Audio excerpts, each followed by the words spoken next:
क्या आपने कभी सोचा है कि कुछ लोग आपको बिना ज्यादा कोशिश किए अपनी बात मानने के लिए कैसे तैयार कर लेते हैं? कोई सेल्स पर्सन आपको कोई प्रोडक्ट खरीदने के लिए कन्विंस कर देता है, कोई दोस्त आपसे मदद मांगता है और आप तुरंत हाँ कह देते हैं, या कोई एडवर्टाइजमेंट देखकर आपको लगता है कि यही चीज आपके लिए सबसे सही है। इसी साइकोलॉजी को समझाने वाली प्रसिद्ध किताब है influence the psychology of persuasion, जिसे साइकोलॉजिस्ट रॉबर्ट सियल्डिनी ने लिखा है। इस किताब में बताया गया है कि इंसान के डिसीजंस हमेशा पूरी तरह लॉजिकल नहीं होते। कई बार हमारा दिमाग कुछ साइकोलॉजिकल प्रिंसिपल्स के आधार पर जल्दी से निर्णय लेता है। अगर हम इन प्रिंसिपल्स को समझ लें तो हम यह पहचान सकते हैं कि कब कोई हमें इन्फ्लुएंस कर रहा है और कब हम खुद किसी सिचुएशन में दूसरों को इन्फ्लुएंस कर रहे हैं। एक, रेसिप्रोसिटी, बदले की भावना। पहला प्रिंसिपल है रेसिप्रोसिटी, यानी जब कोई हमारे लिए कुछ करता है तो हमारे अंदर भी उसके लिए कुछ करने की इच्छा पैदा होती है।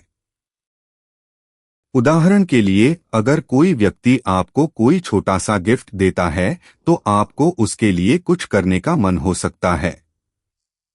मार्केटिंग में भी इसका इस्तेमाल होता है। कई कंपनियां फ्री सैंपल्स, फ्री ट्रायल्स या छोटी गिफ्ट्स देती हैं। ग्राहक को कुछ फ्री मिलने पर उसके अंदर उस कंपनी के प्रति पॉजिटिव फीलिंग पैदा हो सकती है। लेकिन इसका मतलब यह नहीं कि हर गिफ्ट के बदले आपको कुछ करना ही चाहिए। इस प्रिंसिपल की सबसे बड़ी सीख है, किसी की काइंडनेस को स्वीकार करें, लेकिन अपने डिसीजंस सिर्फ ऑब्लिगेशन की वजह से न लें। 2, कमिटमेंट एंड कंसिस्टेंसी, अपने फैसलों पर कायम रहना।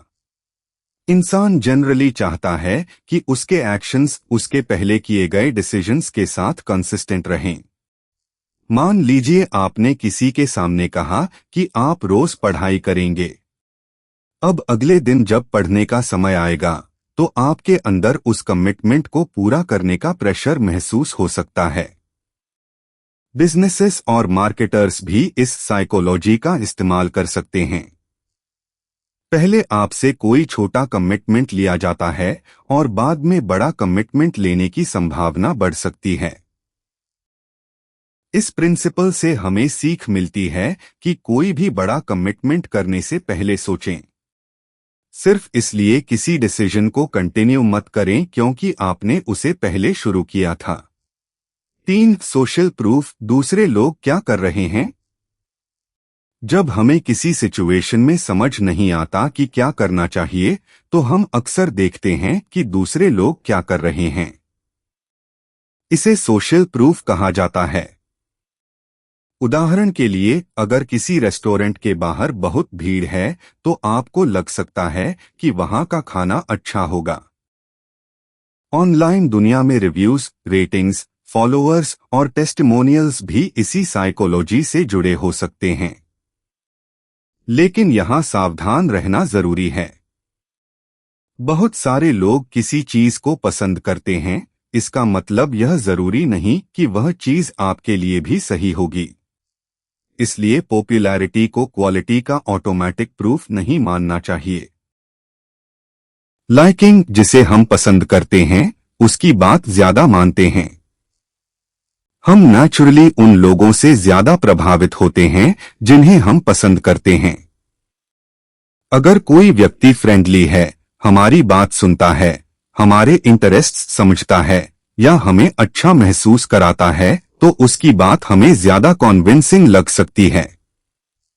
सेल्स और एडवर्टाइजिंग में भी अट्रैक्टिव पर्सनालिटीज, रिलेटेबल स्टोरीज और फ्रेंडली कम्युनिकेशन का इस्तेमाल किया जाता है। इस प्रिंसिपल की सीख है, किसी व्यक्ति को पसंद करना और उसकी बात सही होना दो अलग अलग चीजें हैं। इसलिए डिसीजन लेते समय व्यक्ति की पर्सनालिटी के बजाय फैक्ट्स और इंफॉर्मेशन पर ध्यान देना चाहिए। 5, ऑथोरिटी, एक्सपर्ट की बात पर भरोसा। इंसान अक्सर एक्सपर्ट्स और ऑथोरिटी फिगर्स की बात को ज्यादा महत्व देता है। Doctor, teacher, scientist, experienced professional या किसी पर्टिकुलर फील्ड के एक्सपर्ट की बात नेचुरली ज्यादा क्रेडिबल लग सकती है। लेकिन सियल्डनी की साइकोलॉजी हमें यह समझने में मदद करती है कि ऑथोरिटी का अपीयरेंस और वास्तविक एक्सपर्टीज एक ही चीज नहीं है। किसी व्यक्ति के पास एक्सपेंसिव क्लोथ्स, इंप्रेसिव टाइटल या कॉन्फिडेंट पर्सनालिटी हो सकती है, लेकिन इसका मतलब यह नहीं कि वह हर विषय का एक्सपर्ट है।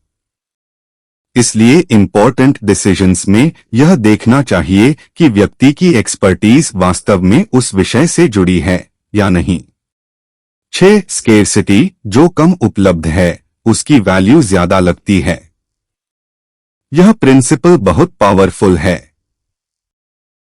जब हमें लगता है कि कोई चीज लिमिटेड है या जल्दी खत्म हो सकती है तो उसकी वैल्यू हमारे दिमाग में बढ़ सकती है। जैसे limited time offer, only few seats left, offer ends tonight. ऐसे मैसेजेस अर्जेंसी पैदा कर सकते हैं। कई बार स्केर्सिटी जेन्युइन होती है, लेकिन कई बार इसका इस्तेमाल सिर्फ जल्दी डिसीजन करवाने के लिए भी किया जा सकता है। इसलिए जब आपको लगे कि अगर मैंने अभी नहीं लिया तो मौका हमेशा के लिए चला जाएगा, तब एक बार रुककर सोचिए, क्या मुझे वास्तव में इसकी जरूरत है या मुझे सिर्फ इसके लिमिटेड होने की वजह से यह वैल्यूएबल लग रही है। इन सभी प्रिंसिपल्स का असली मतलब, सियल्डनी की किताब का उद्देश्य सिर्फ यह बताना नहीं है कि लोगों को कैसे इन्फ्लुएंस किया जाए। इसका एक बहुत महत्वपूर्ण उद्देश्य यह भी है कि हम खुद को अनवांटेड इन्फ्लुएंस से कैसे बचा सकते हैं। हमारे डेली लाइफ में advertising, social media, sales, relationships और कम्युनिकेशन, हर जगह परसुएजन मौजूद है। अगर हमें पता है कि हमारा दिमाग किन साइकोलॉजिकल शॉर्टकट्स का इस्तेमाल करता है तो हम ज्यादा कॉन्शियस डिसीजंस ले सकते हैं। प्रैक्टिकल लाइफ में इसका इस्तेमाल, इन प्रिंसिपल्स को आप अपनी जिंदगी में पॉजिटिव तरीके से भी समझ सकते हैं। अगर आप कंटेंट क्रिएटर हैं तो ऑडियंस को वैल्यू देने से ट्रस्ट बिल्ड हो सकता है। अगर आप बिजनेस करते हैं तो कस्टमर की जरूरत समझकर ऑनेस्टली कम्युनिकेट करना ज्यादा पावरफुल होता है। अगर आप किसी टीम में काम करते हैं तो लोगों की बात सुनना और क्रेडिबिलिटी बनाना कम्युनिकेशन को बेहतर बना सकता है।